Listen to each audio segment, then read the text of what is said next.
ಅಣ್ಣಮ್ಮ ಹಾಡಿಗೆ ಮಚ್ಚು ಹಿಡಿದು ರೌಡಿ ಶೀಟರ್ಗಳು ಡ್ಯಾನ್ಸ್ ಮಾಡಿದಂಥ ಪ್ರಕರಣ ವಿಡಿಯೋ ವೈರಲ್ ಆಗ್ತಿದ್ದಂತೆ ಎಚ್ಚೆತ್ತಿದ್ದಾರೆ ಪೊಲೀಸರು. ಮೂವರನ್ನ ಬಂಧಿಸಿದ್ದಾರೆ. ಮೂವರು ರೌಡಿ ಶೀಟರ್ಗಳ ಮೇಲೆ ಪ್ರಕರಣ ದಾಖಲಿಸಿ ಅವ್ರನ್ನ ಬಂಧಿಸಲಾಗಿದೆ.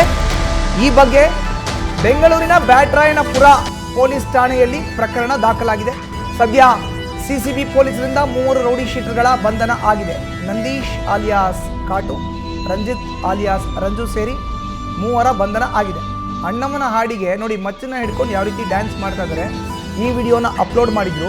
ಪ್ರಕರಣವನ್ನು ದಾಖಲಿಸಿಕೊಂಡ್ರು ಅಂತ ಪೊಲೀಸರು ಸಿಸಿಬಿ ಪೊಲೀಸರ ಕಾರ್ಯಾಚರಣೆ ಮೂಲಕ ಮೂವರನ್ನ ಬಂಧಿಸಿದ್ದಾರೆ.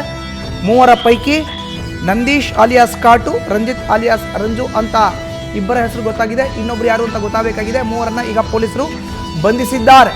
ಅಣ್ಣಮ್ಮನ ಹಾಡಿಗೆ ಇವರು ಸುಮ್ಮನೆ ಡ್ಯಾನ್ಸ್ ಮಾಡಿದ್ರೆ ಏನಾಗ್ತಿರಲಿಲ್ಲ, ಕೈನಲ್ಲಿ ಮಚ್ಚ ಹಿಡ್ಕೊಂಡು ಡ್ಯಾನ್ಸ್ ಮಾಡಿದ್ದಾರೆ. ಆ ವಿಡಿಯೋನ ಅಪ್ಲೋಡ್ ಮಾಡಿದ್ದಾರೆ. ಹೀಗಾಗಿಯೇ ಕೇಸ್ ಆಗಿದೆ. ಏನೋ ಶೋಕಿ ಒಂದು ಬಿಲ್ಡಪ್ ಕೊಡಬೇಕು, ಅದಕ್ಕೆ ಈ ರೀತಿ ಮಾಡ್ತಾರೆ. ಸೊ ರೌಡಿ ಶೀಟರ್ಗಳು ಇವರ ಬಂಧನ ಆಗಿದೆ. ಈಗ ಮೂವರನ್ನ ಬಂಧಿಸಿದ್ದಾರೆ ಸಿಸಿಬಿ ಪೊಲೀಸರು. ಅದರಲ್ಲಿ ನಂದೀಶ್ ಆಲಿಯಾಸ್ ಕಾಟು, ರಂಜಿತ್ ಆಲಿಯಾಸ್ ರಂಜು ಬಂಧನ ಆಗಿದೆ. ಬೆಂಗಳೂರಿನ ಬ್ಯಾಟರಾಯನಪುರ ಪೊಲೀಸ್ ಠಾಣೆಯಲ್ಲಿ ಪ್ರಕರಣ ದಾಖಲಾಗಿತ್ತು. ಯಾವ ಖುಷಿಗೆ ಇವರು ಮಚ್ಚ ಹಿಡ್ಕೊಂಡು ಡ್ಯಾನ್ಸ್ ಮಾಡಿದ್ರೋ ಗೊತ್ತಿಲ್ಲ.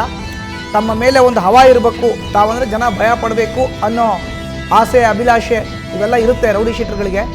ಒಂದು ಬಿಲ್ಡಪ್ ಕೊಡೋಣ ಅಂತ ಕೈದಲ್ಲಿ ಮಚ್ಚಿಡ್ಕೊಂಡು ಡ್ಯಾನ್ಸ್ ಮಾಡಿದ್ದಾರೆ.